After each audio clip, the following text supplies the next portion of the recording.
ja neviem sama so sebou vydržať, takže sa divím môjmu mužovi, že to so mňou zvládne. Preto ma vlastne tá téma menopauzy tak veľmi fascinuje, lebo to nie je len ten biologický aspekt, ale je tam aj tento psychologický. Vitajte pri počúvaní podcastu Bez predpisu. Som Stanka Škodová a aj dnes budeme hovoriť o všetkom, čo môžeme pre svoje zdravie urobiť my sami. Ženy, ak ste dovršili 40-ku, alebo ste po a verne poznáte pocit, že pomaličky pribierame do brucha, a únava sa stáva bežnou súčasťou nášho dňa, zrazu nám zistia prvé cysty na vaječníkoch, prvé intolerancie, nedaj Bože problémy so štítnou žľazou, tak verte, že nič z toho nie je zrazu. A deje sa to preto, že si nevšímame niečo veľmi dôležité v našom živote. Čo to je? Ak poznáte, čo je len jeden z týchto signálov, alebo sa chcete takýmto problémom vyhnúť, tak tento rozhovor bude pre vás veľmi užitočný. Moje meno je Stanka Škodová a dnes som si sem do rozhovoru pozvala Lejlu Zajac. Ahoj, Lejla.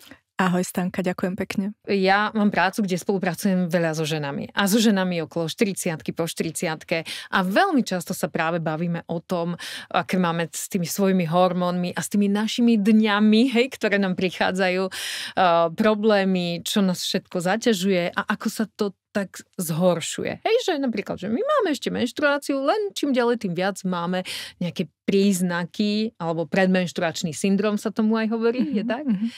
Povedz, kedy si máme začať to svoje telo všímať, ale viacej dávať tomu väčšiu pozornosť? Ono to obdobie hormonálnych zmien už prichádza niekedy po tej 40-ke, okolo tej 40-ky a častokrát tým takým prvým drobným signálom nevenujeme pozornosť. Ale ozaj je to už čas, kedy by sme mali začať minimálne si študovať o tom, že čo všetko sa v tele mení, čo všetko sa v tele deje, aby sme vedeli aj ten svoj životný štýl trošičku prispôsobiť tomu a uvedomiť si, že tie hormonálne zmeny sú akási záťaž pre to telo a preto by sme ho mali trošičku viac opatrovať a vyživovať. Poviem príklad, že keď nám prichádzajú naše dni, ja to aj tak niekedy volám tak pekne, a viac nás bolí hlava, viacej, silnejšie sú nejaké bolesti brúcha alebo ťahanie v žilách, napríklad toto často ženy hovoria, tak už aj to sú signály, alebo ešte aj nejaké iné, že už by sme mali dať pozornosť svojim hormónom. Takže čo sa vlastne deje, hej, v tej perimenopauze? Ešte možno vysvetlím, že čo je to perimenopauza. Áno, môžeš. To je obdobie hormonálnych zmien okolo menopauzy, to peri znamená okolo a môže teda k nemu dôjsť aj o niekoľko rokov skôr, ako sa ukončí funkcia vaječníkov. Najčastejšie je to ktorý vek teda? V priemere medzi 45-kou a 55-kou, ale samozrejme môže aj skôr k tomu dôjsť. Aj neskôr, čo už je menej bežné, ale toto je taký priemer. A menopauza z toho medicínskeho hľadiska vlastne znamená iba jeden deň. To je ten deň poslednej menštruácie, ktorý my samozrejme zistíme až retrospektívne, ak 12 mesiacov po sebe nemáme menštruáciu. A vlastne to obdobie po menopauze, keď už sa úplne ukončí funkcia vaječníkov, sa nazýva postmenopauza a to už je do konca života. Áno. Takže teraz my hovoríme o tej perimenopauze, kedy už funkcia vaječníkov vyhasína a v rámci toho vyhasínania, to je vždy proces, hej, že to nie je naraz. Naraz to je len vtedy, keď nám náhle musia odobrať vaječníky, hej, z nejakej inej, v dôsledku inej vážnejšej diagnózy. Ale toto je teda proces, kedy nám vyhasínajú tie vaječníky, mení sa produkcia hormónov v nich, mení sa signalizácia z mozgu a do mozgu, lebo však aj mozog sa zúčastňuje na riadení tých vaječníkov a začne sa nám meniť cyklus. Že to je vlastne také prvé, čo my zbadáme. Prvý signál, hej, čo to znamená buď meniť? Sa skracuje, buď sa predlžuje, mení sa intenzita toho krvácania, bude veľmi silné alebo veľmi slabé. Tá dĺžka toho krvácania sa môže meniť, že predtým sme mali pravidelne, hej, že 6 dní, teraz zrazu už je to 8, 10 alebo 3. Proste také drobné zmeny začíname vnímať. Tie ženy, ktoré majú to krvácanie veľmi silné, tak samozrejme, že oni to viac vnímajú, viac sa im znižuje kvalita života a skôr to musia začať riešiť, ako tie, ktoré ak sa ťa môžem opýtať, že to vyhasínanie vaječníkov, to od čoho závisí? Prečo to máme každá nejako inak? No, je to genetika. Trošičku robí aj životný štýl. Napríklad už sa zistilo, že tie ženy, ktoré fajčiarky, že u nich k tomu dôjde skôr.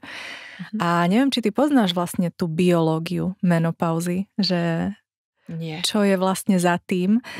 A zaujímavé, že vlastne ten náš priebeh menopauzy, alebo to, koľko my máme folikúl, tak to sa vie už keď sme ako malý plod v maternici našej mamy.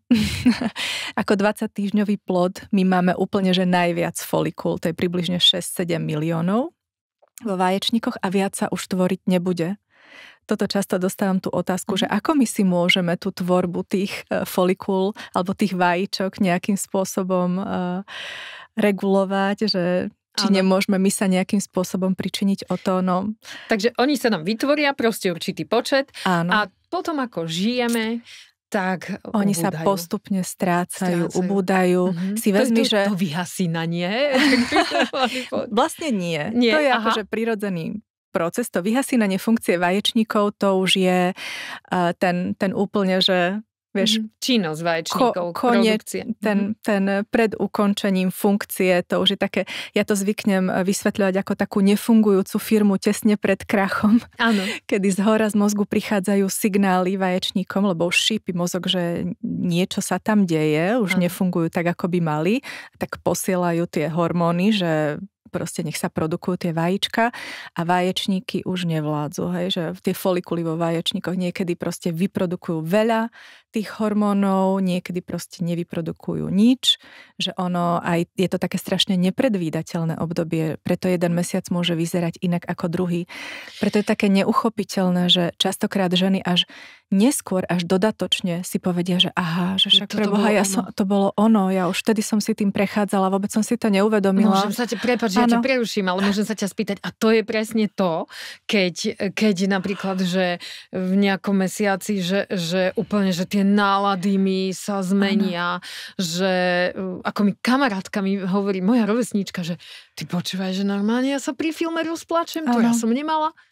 To je ono. Áno. A potom ten druhý mesiac môže byť úplne fajn, v pohode a potom zase niečo iné príde. Že je to také veľmi nevyspytateľné. Takže toto je obdobie, keď sa bavíme, stále môžeme hovoriť, že od 40-ky smerom hore, kedy už toto môže prichádzať, by sme viacej to mali vnímať, tie zmeny. A ja som ešte, prepáč, tú biológiu som nedokončila. Dokončíme to? Že ako to je vlastne s tými folikulami? No, tak ľudne dokončí. Vieš, ja niekedy neviem, že sme myšlienku nedokončili, pretože nie som v tom odborník. Áno. Ja tiež niekedy úplne zabudnem, že proste som nedokončila myšlienku. Ale teraz som si spomenula, že teda, keď sme 20-týždňový plod v maternici našej mamy, tak vtedy máme úplne najviac tých folikulov. Potom, keď sa narodíme, máme už oveľa menej, dajme tomu 1-2 milióny a potom v období puberty už máme iba nejakých 300 000, hej, že tak vlastne rýchlo dôjde k tomu poklesu a vlastne to strácanie sa folikúl, ten proces sa volá atrézia. A táto atrézia je u každej ženy iným tempom nastáva. Takže aj preto to je vlastne odpoveď na tvoju otázku, má že prečo... Má to vplyv aj na plodnosť ženy? Že ak tým, že dneska sa vlastne posúva aj ten vek, kedy ženy rodia prvé dieťatko? Áno.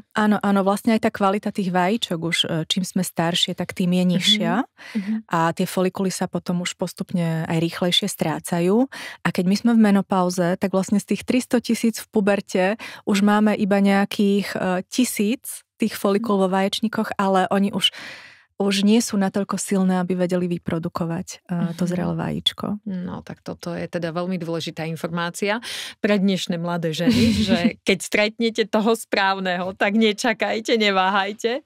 Teraz už sa veľa hovorí aj o tom mrazení vajíčok práve z tohto dôvodu, že už po tej 35-ke ozaj tá kvalita je stále nižšia a nižšia. Hej, len potom je to dosť náročné, všelijaké liečby, je to drahé, väčšinou je to platené, takže treba využiť to, naozaj to plodné obdobie, tie plodné roky. Len chápem tých mladých ľudí, teraz už je úplne iný život a iný životný štýl a chcú toho stihnúť čo najviac. Každý sa rozhodne. Ale keď sa teda vrátime k tomu nášmu obdobiu, tak dajme tomu, že teda naozaj sme po 40-ke, vnímame, že na tom cykle sa niečo mení, tie predmenštruačné problémy sú aj silnejšie, emočne máme väčšie výkyvy. My ženy sa snažíme aj o seba starať, ale otázka je, či niekedy robíme správne veci. Poviem príklad. My začneme v tomto veku vnímať, že aj priberáme do brucha. Samozrejme, kde inde? Do brucha. Hej? Kde to chceme najmenej. A tak začínajú diety. Aký majú vplyv tie diety na náš estrogen, na náš dôležitý hormón? No, diety sú veľmi škodlivé práve v tomto období hormonálnych zmien. Ako som už spomínala, že je to predsa len taká záťaž pre telo. A my keď si k tejto záťaži ešte pridáme ďalšiu záťaž, tak tým vlastne je veľmi rýchlo nepohoda na svete. Hej, že je to zlé aj pre našu tráviačku, lebo mení sa. Týmito hormonálnymi zmenami dochádza ku mnohým iným zmenám v tele. To nie je len to, čo ty spomínaš, že tuk sa nám začína ukladať z bokov a stehien smerom do brušnej oblasti. To je tiež v dôsledku poklesu toho estrogénu. Ale dochádza napríklad aj ku zmenám v črevnom mikrobiome. Že už je menej pestrý, menej diverzný a preto môžu niektoré ženy pociťovať, že už inak trávia niektoré jedlá. Preto je aj o to dôležitejšie sa starať o ten náš mikrobióm, aby bol zase taký trochu pestrejší a tam patrí aj pestrá strava, ozaj dbať na to, aby sme mali dostatok vlákniny, čo u nás ženy, ale asi aj muži, nechcem to teraz špecifikovať na ženy, príjmajú veľmi málo vlákniny. Áno. A bielkovín a celozrnných výrobkov. Proste tá strava nie je úplne taká vyvážená, ako by mala byť, že trošku sa viacej zamerať na to, áno, čo jeme napríklad. Ale na ten mikrobióm má veľa iných faktorov vplyv, ako napríklad aj pohyb. Napríklad som čítala, to je zaujímavé, že keď máme domáce zvieratko, že to tiež pomáha aj diverzite toho nášho mikrobiomu. To je taká pikoška. Že prečo nie? Určite aj imunite, rovnako aj imunite. Áno, toto je jedna z vecí, ktorá sa veľmi mení. Vnímam to aj ja, hej, ale nie som asi jediná. Takže čo iné sa ešte mení? O tom strese sme sa rozprávali, že teda vnímanie stresu. O menopauze sa hovorí, že je to aj kardiometabolická zmena. To znamená, že aj preto je dôležité sledovať si tie svoje parametre v rámci tých preventívnych prehliadok, lebo môže sa meniť krvný tlak, môže sa, ako som už spomínala, zvyšovať cholesterol, môžu sa meniť tyriacylglyceroly, glukóza v krvi. Takže ozaj tým poklesom estrogénu už aj náš srdcovo-cievny systém je menej chránený. To znamená, že je viac na nás sa chrániť. A ako si my môžeme ochraňovať to naše srdce, tak to je opäť tou stravou a pohybom, že ozaj našim životným štýlom my môžeme veľmi dopomôcť k tomu, aby sme mali zdravé srdce, ten stres si regulovať. Vieš, že opäť je to taká skladačka. To áno. Tak ja si myslím, že zatiaľ, kým máme menštruáciu, máme estrogén, tak ten nám chráni naše cievy, že my ženy väčšinou do tej doby netrpíme na srdcovo-cievne ochorenia. Ak mám dobrú informáciu, tak často ako muži napríklad, hej, v tom veku aj okolo medzi 40-50. Skôr sa nám jedná o to, že v tomto veku, teda aj v tom období, ako ty to nazývaš, že perimenopauzy, je dôležité, aby sme sa o ten náš ženský hormón postarali, aby sme mu dali proste to, čo on potrebuje, aby ten, ktorý naše telo vyprodukuje, aby nám robil zase dobre. A hovorila si aj o pohybe, tak ja sa k tomu pohybu vrátim. Sú dni, kedy by sme napríklad mali, že menej cvičiť, lebo sú ženy, ktoré chodia pravidelne do fitka, chodia cvičiť a je jedno proste, či je to také obdobie v našom cykle, alebo také, že aby sme tým pohybom pomohli nášmu estrogénu. Áno. Kedy je to vhodné, kedy dajme tomu, že nie? To už opäť by sme sa mali viac vnímať, aj tú svoju energiu a únavu, vyčerpanie, lebo treba myslieť aj na to, že keďže je to obdobie také záťažovejšie, tak potrebujeme aj viac času na regeneráciu. Takže aj tie ženy, ktoré ozaj, že celý život aktívne športovali, boli atletky a sú zvyknuté na také výkony veľké, tak by si mali uvedomiť, že tá regenerácia trvá trošku dlhšie. Že dajme tomu, keď chodili cvičiť každý deň, že dať si ten obdeň trošku pauzu, ale v rámci tej pauzy to nie je, že nič nerobiť, ale dajme tomu ísť na prechádzku, že ten pohyb mať stále v rámci toho dňa, ale neísť do takého, áno, že to že to telo proste totálne vyčerpáme a nedáme mu možnosť regenerácie. Keď žena toto nepočúva a stále ide do takých veľkých výkonov, aký to má vplyv na estrogen? No, potom je viac, tam ako som ešte v tej prvej epizóde spomínala, že aj tie nadobličky komunikujú s mozgom, aj naše vaječníky komunikujú s mozgom, takže vlastne ten estrogen má taký ochranný vplyv na tú reguláciu toho stresového hormónu kortizolu a môže to spôsobiť, že vlastne viac toho stresového hormónu sa vtedy vyprodukuje na úkor tých vaječníkových hormónov. Aha, takže sme potom podráždenejšie? Áno. Unavenejšie. A telo je viac v tej stresovejšej reakcii, takže tam ozaj tá regenerácia je dôležitá. Ako všetko sa dá aj v rámci týchto veľkých hormonálnych zmien, ktoré nastávajú, že dá sa mať aj podchytený taký aktívnejší režim, ktorý majú tie športovkyne, ale proste oni už nejakým spôsobom musia dbať na to, aby tam bola aj tá regenerácia, aj tá strava, že často sa stáva, že tie športovkyne nejedia toľko, koľko by mali a potom im chýba tá výživa a potom odchádza menštruácia, že je to taká menšia veda okolo toho, ale keď sa to naučíme, že ako to naše telo funguje a čo mu pomáha, tak sa to dá. Fajn, super. A ak by som sa ešte vrátila aj k tomu stravovaniu, hovorila si, že veľmi dôležitá je vláknina. Niekedy pri tomto uponáhľanom živote ja si všímam, že znovu, keď sa vrátim k tomu, že spolupracujem veľa s bioobchodmi a často tam príde zákazníčka a povie, že lekár mi odporučil vlákninu, ale mám užívať vlákninu, tak si nejakú vlákninu idem kúpiť. Hej. Ale není vláknina ako vláknina, však? Že mala by to byť vláknina, mala by to byť taká rôznorodosť, že z ovocia, zeleniny. Presne. Celozrné prípravky, semienka, orechy a podobne. Áno, taká rôznorodá pestrá strava. Odporúča sa okolo 25 gramov vlákniny denne prijať. 25 až 30. Áno. To sú teraz také najnovšie odporúčania.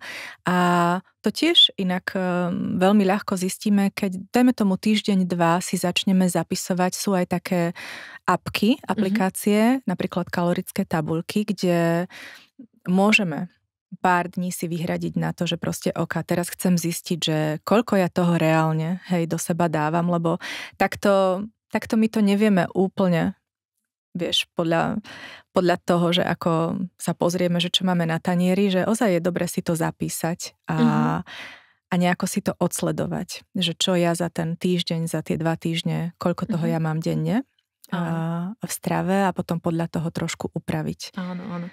A budeme prekvapení často, že niekedy sa nedostaneme ani na tú hranicu 15 gramov. Hej, no však potom ten mikrobióm je taký ubohejší, nazvem ho, hej, chudobnejší v našom čreve a to črevo nemá potom takú toleranciu aj voči mnohým potravinám a tam vznikajú intolerancie. Možno. Áno. Tam, keď hovoríme o mikrobiome, tak napríklad aj fermentované potraviny sú veľmi dôležité. Hej. Kefír, biele jogurty, kimči, kyslá kapusta, že to už by sme tiež mali trošku zaradiť do našich jedálničkov, ak sa dá. Áno. Alebo teda, niekedy, ale to treba s rozumnou mierou, že ak viem, že naozaj mám dní, kedy som tú stravu takú nemala, tak poradila by si, že nám napríklad aj nejaké výživové doplnky, že, ktorými si pomôcť aj v týchto dňoch, hlavne keď im je ťažšie. Áno. Teraz veľa sa hovorí o tých probiotikách. Už existujú aj štúdie na to, že probiotika môžu veľmi dopomôcť nielen tomu črevnému, ale aj vaginálnemu mikrobiomu, ktorý sa tiež mení v tomto období. Tak áno, napríklad. Alebo keď si tú vlákninu nedokážeme úplne tou strávou pokryť za ten deň, tak existujú aj doplnky s vlákninou, že dajme tomu, chýba mi, 3-4 gramy, tak si to doplním v rámci toho doplnku napríklad. Ešte ani v podstate nemusíme sa blížiť k tej menopauze, len už proste počas tej našej menštruácii alebo pred, že máme veľké výkyvy, že začíname to veľmi silne cítiť, napríklad migrény silné. Často sa na to ženy sťažujú. Že či si nejako začať pomáhať samé, hľadať informácie. Záleží to od symptómov a záleží od toho, že do akej miery nám znižujú kvalitu života. Že tu v podstate ide o našu kvalitu života. A nie je dobré to zanedbať. Najmä ak hovoríme o návaloch tepla, o nespavosti alebo o problémoch v genitourinárnej oblasti, lebo keď tieto veci zanedbáme, tak neskôr to môže vyústiť do takých vážnejších ochorení. Takže záleží to od symptómu a záleží to od toho, že do akej miery je znížená kvalita života. Ale už čím skôr my si začneme implementovať také tie v úvodzovkách zdravšie návyky do našich dní, tak tým si môžeme veľmi pomôcť. Napríklad vieme, že fajčenie môže spôsobiť aj skoršiu menopauzu. Alebo keď má niekto nadváhu alebo obezitu, tak tie príznaky môže horšie znášať. Takže ozaj ten životný štýl tam robí veľa. Pokiaľ dokážeme trošku nastaviť tú strávu, počas tých našich cyklov aj správny pohyb, tak si vypestujeme takú odolnosť organizmu, že potom neskôr by sme to vedeli lepšie zvládnuť? Aj to, ale napríklad aj to, aby sme vedeli si regulovať tú svoju nervovú sústavu, aby sme vedeli lepšie reagovať na stres. Aj to je dôležité. Aj naše vzťahy veľmi zavážia. Či ozaj žijeme vo vzťahoch, kde môžeme otvorene hovoriť o svojich ťažkostiach alebo čo potrebujeme. Lebo keď to nemáme, keď nepociťujeme takéto bezpečie vo vzťahu, tak vtedy je to tiež veľmi ťažké. Dobre, no tak sme ženy, ktoré môžeme mať vedľa seba partnera, s ktorým sa dá otvorene rozprávať, ale asi nie každý muž je na to nastavený však.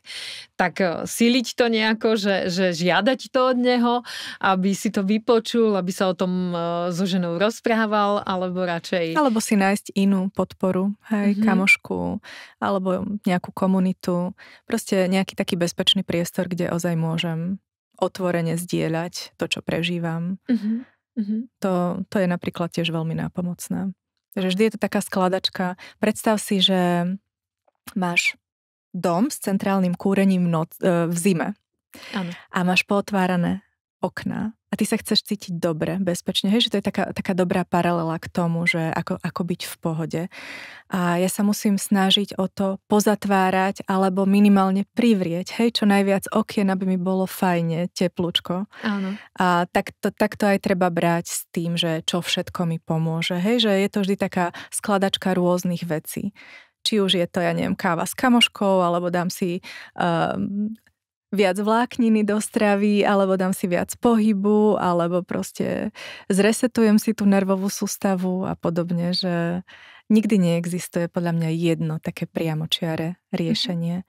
A veľmi dôležitá skladačka je aj tá odborná pomoc. Hej, čo vôbec nie je hanba o ňu požiadať, keď máme napríklad nejaké silnejšie emócie alebo nebodaj prídu depresívne stavy alebo taká apatia, hej, že nič nás nebaví, tak je úplne v poriadku požiadať o pomoc psychológa alebo psychiatra.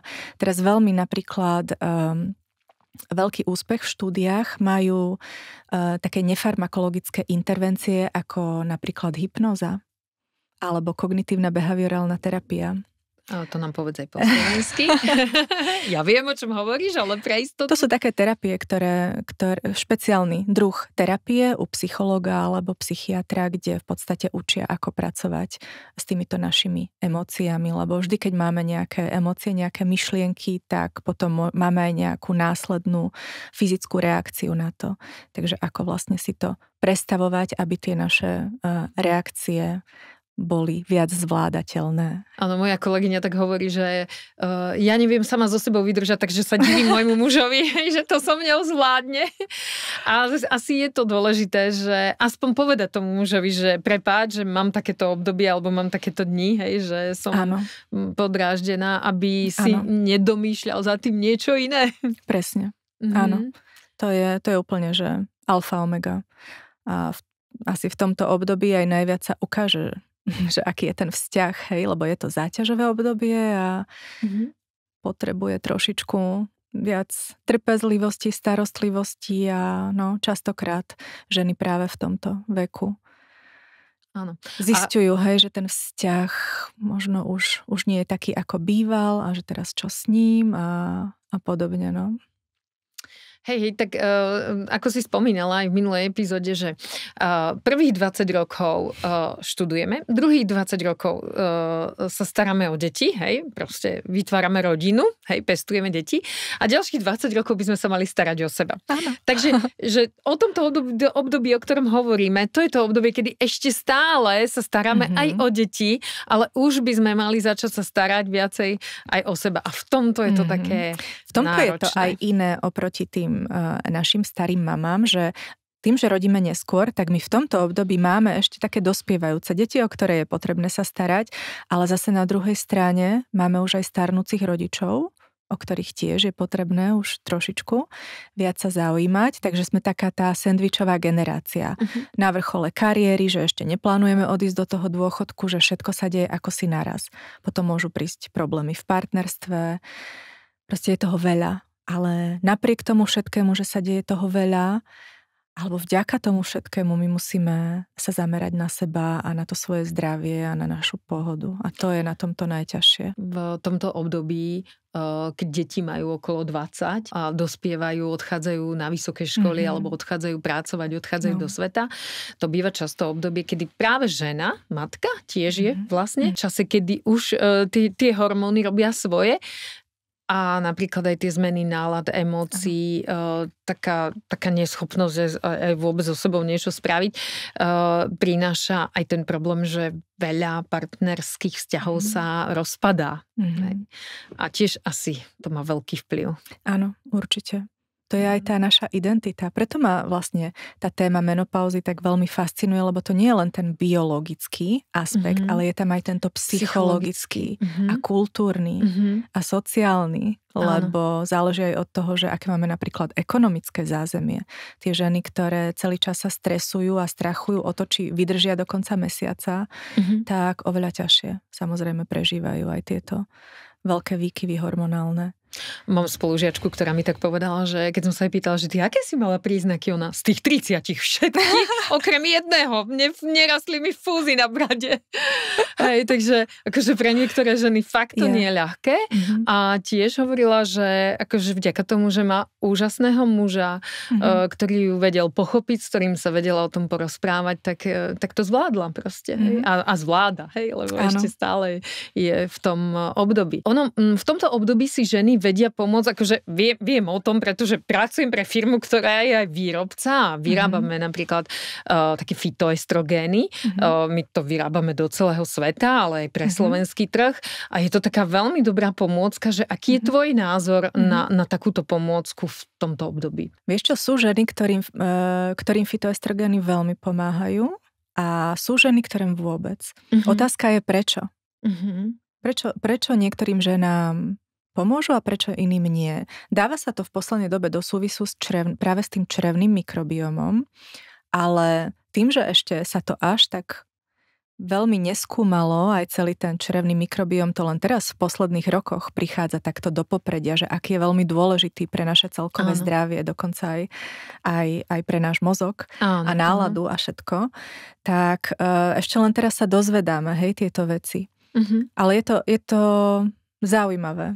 Áno. Takým dobrým zdrojom je aj soja napríklad, aj sojové produkty, ale tiež to môžu byť vo forme výživového doplnku. Áno, aj vo forme výživového, tam sú vyššie koncentrácie, alebo potom ja radím ženám už si pridávať do stravy, napríklad ľanové semiačka, ako si spomínala, prípravky zo soje, to je tiež ako ale niektoré ženy to odmietajú z toho dôvodu, že často sú to geneticky modifikované. Hej, ale to už tiež bolo nejakým spôsobom vyvrátené, že tohto sa nie je potrebné obávať.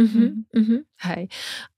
Alebo potom, keď je v tomto období, že je ešte menštruácia, ale je veľmi silné sú také tie prejavy ten predmenštruačný syndrom, tak možno, že skôr nejaké vitamíny, minerály, hej, lebo viem, že tiež vyrábame aj niečo takéto a je to fajn, hej, pre ženy.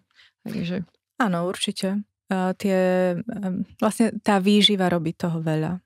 Áno, keď máme nedostatok, ja neviem, napríklad horčíka, tak vtedy bývame aj podráždenejšie, úzkostlivejšie, alebo veľkú rolu hrajú vitamíny B, skupiny B, Áno, B6 napríklad na upokojenie tej nervovej sústavy. Vitamín D je veľmi dôležitý, železo u tých žien najmä, ktoré veľmi silno krvácajú.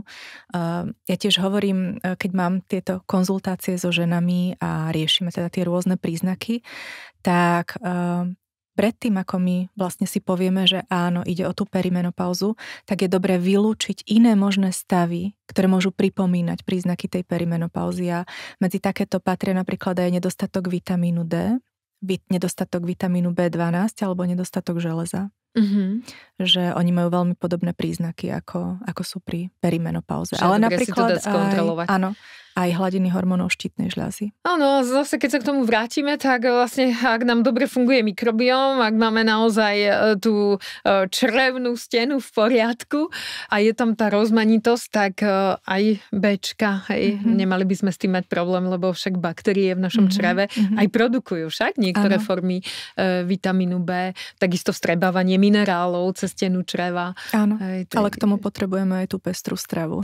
No áno, tak to je základ. V prvom rade by to mala byť pestrá strava, až potom, keď náhodou tam nám to nejak nefunguje dobre, tak ešte si dopomôcť nejakým doplnkom. Dobre, a ešte takú poslednú vec, že kedy mám vedieť, že už je čas, že mala by som s tým ísť za odborníkom? Keď ja cítim, že moja kvalita života je znížená.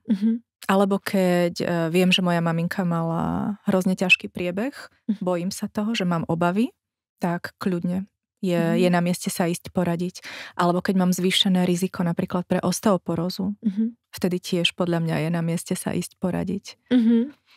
A sú lekári ochotní tak aj diskutovať o týchto veciach? Taký rozhovor viesť? Okrem štandardného vyšetrenia? Je to veľmi individuálne, ale myslím, že aj na úrovni tých odborníkov, že by bola potrebná väčšia osveta, väčšia edukácia, lebo ja sa často stretávam s tým, že tam nie je moc záujem o diskusiu. Lebo žena by mala v prvom rade so svojím gynekologom, alebo potom, ak sú to viac psychické problémy, veľké výkyvy emočné, tak možno nejaký psychológ. Psychológ, psychiater, tam určite by bola dôležitá aj medziodborová spolupráca, ktorá tiež nevždy funguje. Trošku pomôcť, keď robíš aj také konzultácie, že vieš ženu nasmerovať? Áno. A vlastne v rámci tých mojich konzultácií my riešime, že teda ako si môže pomôcť, aké má možnosti. Takže ja poskytujem takú podporu, nasmerovanie, uistenie, validáciu. Áno. Dobre, tak na záver nášho rozhovoru, čo by si ty povedala také kľúčové veci pre ženu po 40-tke? Aby myslela na seba.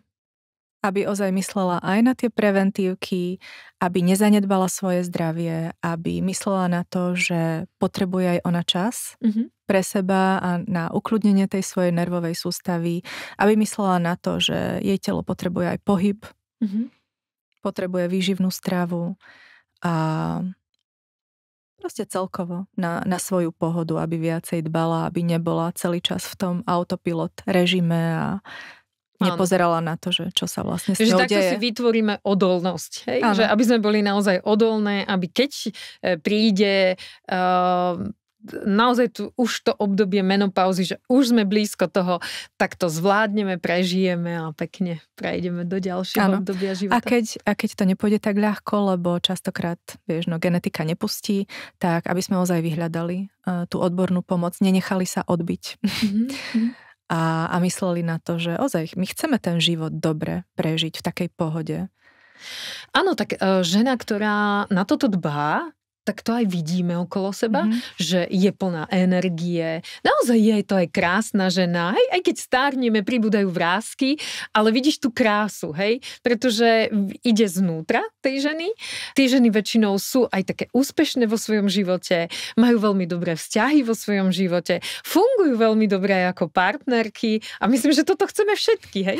Áno, ale teraz keď ťa tak počúvam a predstavím si teraz tú ženu, ktorej nie je úplne dobré, vieš, že jej to nepadne až tak dobre, tak ja len chcem povedať, že áno, aj tie ťažšie obdobia, aj tá nepohoda, že to proste patrí k tomuto obdobiu a tu už ide o to, že čo s tým urobíme. Že proste Samozrejme, takéto náročnejšie obdobia sú súčasťou života a je to akože normálne, ale tu ide o to, že ako rýchlo my sa vieme z týchto ťažších období dostať naspäť hore, hej, že aby sme vedeli, že je to len obdobie, ono vlastne skončí a že bude lepšie a ako vlastne, čo ja môžem pre to urobiť, aby mi bolo lepšie čím skôr.